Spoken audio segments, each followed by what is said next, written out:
On January 15, 1947, a mother and her 3-year-old daughter were taking a morning walk through a quiet Los Angeles neighborhood. What they stumbled upon in a vacant lot would become the seed of one of Hollywood's most enduring and chilling mysteries. Lying in the damp grass was what at first glance appeared to be a discarded mannequin. But as they got closer, the horrifying truth became clear. It was the severed body of a young woman.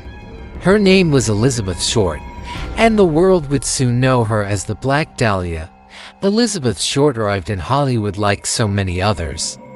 With stars in her eyes and a dream of making it big on the silver screen, she was just 22 years old, a strikingly beautiful woman with pale skin and jet black hair often adorned with flowers. She drifted through the city, working odd jobs, waitressing, and frequenting local cafes and nightclubs, always on the lookout for her big break. Friends described her as a sweet, somewhat naive girl who loved the glamour of Hollywood but was also deeply lonely.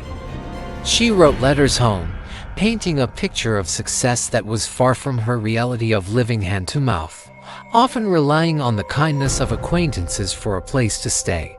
The discovery of her body sent shockwaves through Los Angeles and the entire nation. The crime scene was brutal and bizarre. Her body had been surgically bisected at the waist, drained of blood, and meticulously cleaned. Her face was carved with a grotesque smile, a sadistic wound stretching from ear to ear, known as a Glasgow smile.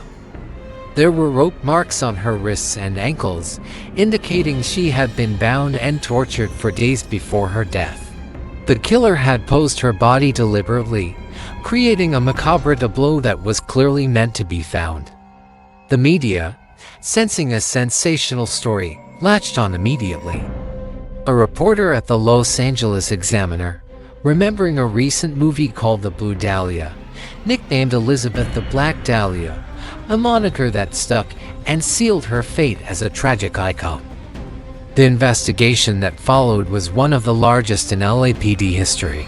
Hundreds of officers were assigned to the case, and they interviewed thousands of people. The media frenzy was unprecedented.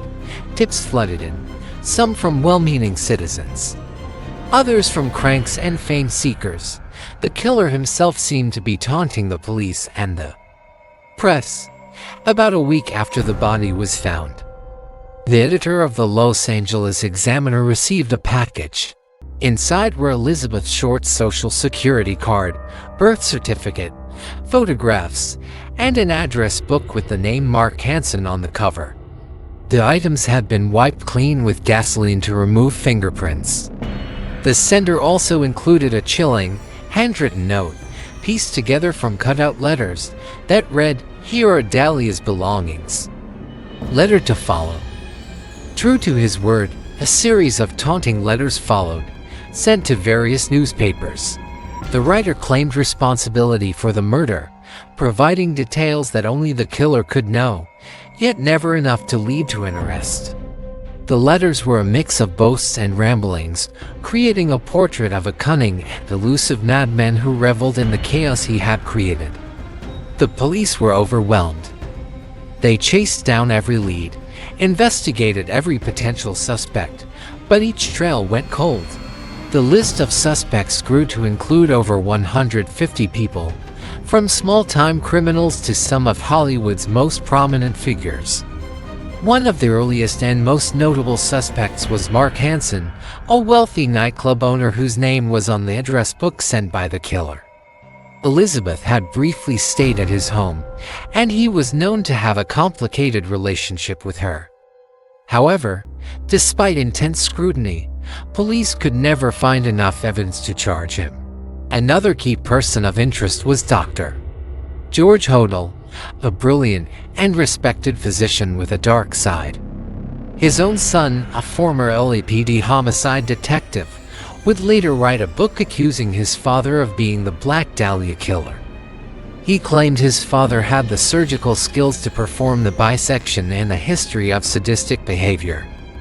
He even found photos of a woman who strongly resembled Elizabeth Short among his father's belongings. Despite the compelling circumstantial evidence, George Hodel was never charged and he moved overseas, leaving the accusations to hang in there. Over the years, the case became a breeding ground for theories and false confessions. More than 500 people have confessed to the murder, but all were dismissed by police as publicity seekers or mentally unstable.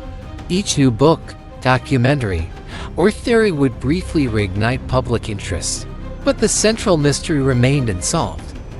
Who killed Elizabeth Short? Was it a spurned lover? A jealous rival? A mad doctor with a god complex? Or was she simply the victim of a random, monstrous act of violence in a city full of secrets? The case exposed the dark underbelly of Hollywood's golden age. Behind the glamorous facade of movie studios and red carpets was a world of desperation, exploitation, and danger. Elizabeth Short's story was a cautionary tale, a symbol of broken dreams and the vulnerability of young women who came to the city seeking fame and fortune. The police investigation itself has been heavily criticized over the years.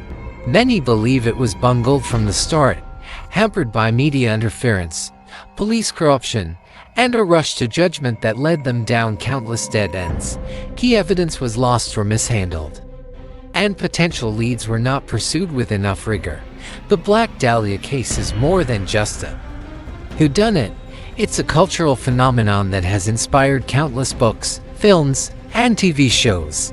It speaks to our fascination with the unsolved, the idea that a killer could commit such a heinous crime and simply vanish into thin air. Elizabeth Short's tragic death has overshadowed her life. She is frozen in time as the Black Dahlia, a beautiful and mysterious victim. But it is important to remember the person behind the legend, a young woman with hopes and dreams, who came to Hollywood looking for a better life and instead met a horrific end. More than 75 years later, the file on the Black Dahlia murder remains open at the Los Angeles Police Department. It is the city's most famous cold case, a chilling puzzle with no solution.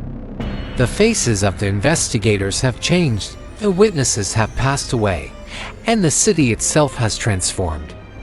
But the ghost of Elizabeth Short still haunts Los Angeles, her story a permanent scar on the city's history.